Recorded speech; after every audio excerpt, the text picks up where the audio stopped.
Segunda parte, capítulo 2. La conquista completa de su provincia y el asentamiento de su administración civil sobre una base permanente fueron todos logrados en poco más de un año. Su gran éxito le dio derecho a un triunfo y también deseaba presentarse al consulado durante el año siguiente. Se dirigió al Senado solicitando la concesión del triunfo que se había ganado justamente. El Senado sabía que quería también ser candidato al consulado.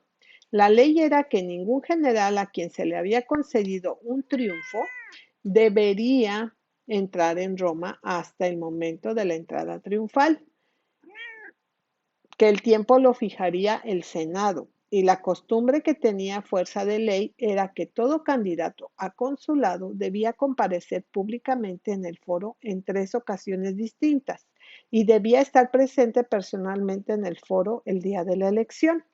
El Senado, diseñado para prevenir la candidatura de César al consulado, otorgando el triunfo y establecer la hora en un día posterior al día de la elección, manteniéndolo así fuera de la ciudad, por lo que le sería imposible estar presente en el foro como candidato. Esta costumbre podría ser, y de hecho había sido, prescindida en ocasiones importantes, pero el Senado estaba muy tenaz tanto con la ley como con las costumbres cuando podían ser convertidas a su propio beneficio. César se postuló al Senado para una dispensa que le permitiría ser candidato en su ausencia. El Senado no lo concedió, y cuando los amigos de César comenzaron a insistir en el asunto, Catón los derrotó obteniendo la palabra y hablando todo el resto del día. Cuando César se enteró de la determinación del Senado de excluirlo del consulado, otorgándole un triunfo un día después de las elecciones, dio jaque mate a su movimiento bien planeado. Renunció al triunfo, se fue de inmediato a Roma, pasó por los formularios necesarios y se presentó como candidato al consulado. El Senado ahora había ofendido a Pompeyo y amargado a sus soldados, y se había comprometido a una hostilidad abierta y decidida hacia César. Pompeyo asimiló la situación, vio su oportunidad y actuó de inmediato. Él hizo propuestas a César, quien lo recibió de buena gana y se formó una alianza. César y Craso ya eran firmes amigos y habían estado trabajando juntos durante algún tiempo, pero Craso y Pompeyo eran enemigos acérrimos. César lo intuyó, sin embargo, pronto suavizó la enemistad y reconcilió la enemistad. César era el ídolo del pueblo, Pompeyo era el ídolo de los soldados y Craso el individuo más rico en el mundo romano. Representaba a la clase adinerada, los agricultores de los impuestos, etc., que no eran de la nobleza. Estos 3 hombres pactaron juntos que no hay trámites que debían permitirse que se llevaran a cabo en la mancomunidad sin el consentimiento de cada una de las 3 partes contratantes. Unidos constituían un poder más allá de todos los recursos de la mancomunidad para hacer frente. Medieval. Así se convirtió en un hecho consumado, y aunque hubo algunos al expiar las luchas, el poder del Senado romano prácticamente desapareció para siempre. César fue elegido cónsul por aclamación, y solo por la misma desesperación del soborno y la corrupción logró que el partido senatorial eligiera a Bibulus como su colega. Era costumbre inmediatamente después de la elección de los cónsules nombrar la provincia que debería ser suya al vencimiento del año.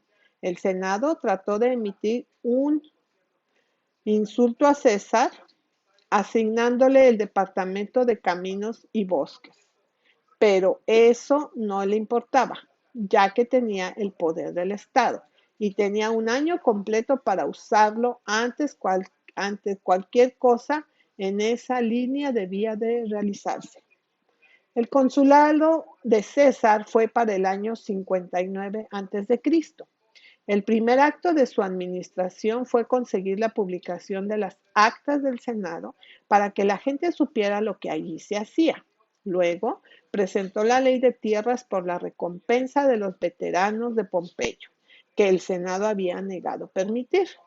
Esta medida, sin embargo, así de Tiberio Graco, incluía a miles de ciudadanos libres que habían vendido sus tierras y se habían apiñado en Roma. En el largo intervalo desde la derogación de la ley de tierras de Sula, las cosas habían vuelto a caer en la misma forma de siempre. Las tierras públicas habían recaído en aquellos a quienes el Estado los había distribuido, a los grandes propietarios aclamados. La ley de tierras de César, como todas las anteriores, proponía comprar los derechos de estos propietarios, como se representaba en sus mejoras, y distribuir las tierras entre los veteranos de Pompeyo y varios miles de la población desocupada de la ciudad. Le mostró al Senado que había mucho dinero en la tesorería, que los mismos soldados de Pompeyo habían llevado al Estado para suministrar todo el terreno requerido por la ley. El Senado no quiso escuchar. Cato tomó la delantera en la oposición y volvió a hablar durante todo un día. Se puso tan violento que finalmente César ordenó a los lectores que lo llevaran a la cárcel. Muchos de los senadores siguieron a Cato como si nada.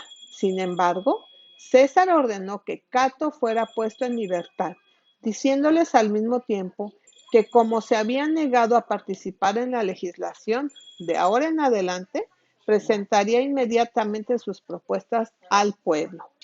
Bibulus, sin embargo, era propiedad del Senado, y él como cónsul podía obstruir y retrasar el trámite en la Asamblea. Además de esto, el Senado había sobornado a 3 tribunos para que ayudaran a Bibulus.